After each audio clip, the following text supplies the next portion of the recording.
Now recently prime minister Modi ने मालदीव्स का दौरा किया, जहां पर मालदीव्स के प्रेसिडेंट मोहम्मद मेइज़ो खुद उन्हें रिसीव करने के लिए एयरपोर्ट पर पहुंचे। ये वही मोहम्मद मेइज़ो हैं जो 2023 में इंडिया आउटकम पेंस लाकर प्रेसिडेंट इलेक्ट हुए।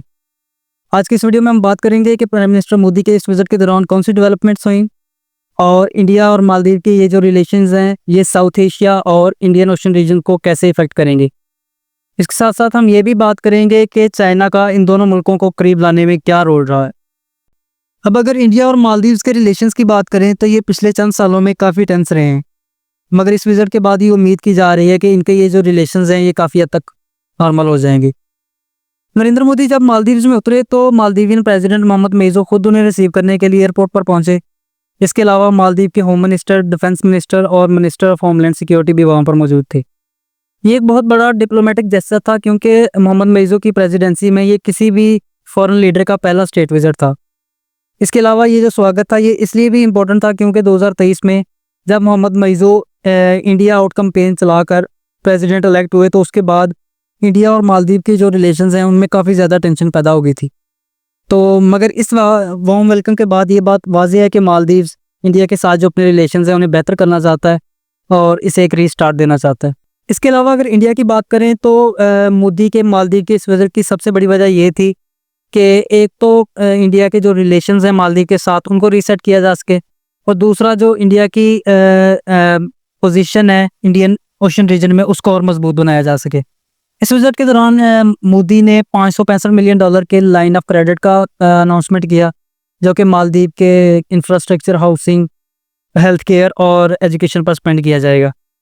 इसके अलावा इंडिया ने मालदीव के साथ एक फ्री ट्रेड एग्रीमेंट की भी बात शुरू की, जैसा कि कुछ दिन पहले इंडिया एक ऐसा ही फ्री ट्रेड एग्रीमेंट यूके के साथ भी साइन कर चुका है।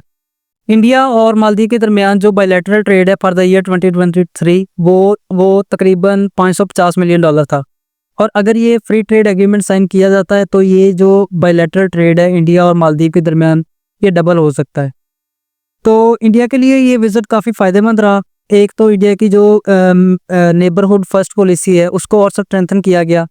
इसके बाद इंडिया की जो मैरीटाइम सिक्योरिटी है और इंडिया की जो स्ट्रेटेजिक पोजीशन है इंडियन ओशन रीजन में उसको चाइनीज़ कंपटीशन के अगेंस्ट और फर्म किया गया, मजबूत किया गया।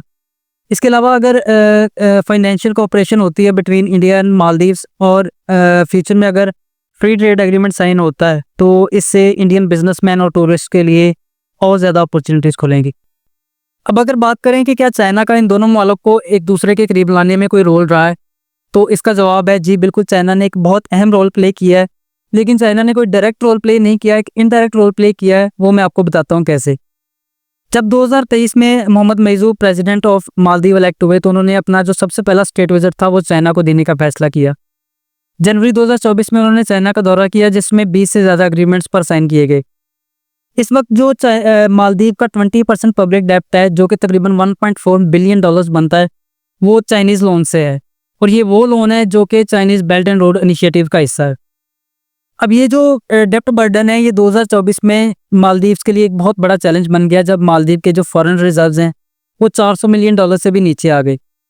ये वो दिन थे जब इंडियन टूरिस्ट ने बाइकआउट मालदीव कैंपेन चलाई और इंडियन जो टूरिज्म था मालदीव की तरफ वो बहुत कम हो गया था।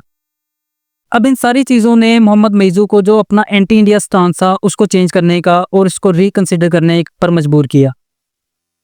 इस जगह पर चाइना का बढ़ता हुआ इन्फ्लुएंस और मालदीव का जो डेप्ट क्राइसिस था उसने इंडिया को एक अपॉर्चुनिटी दी।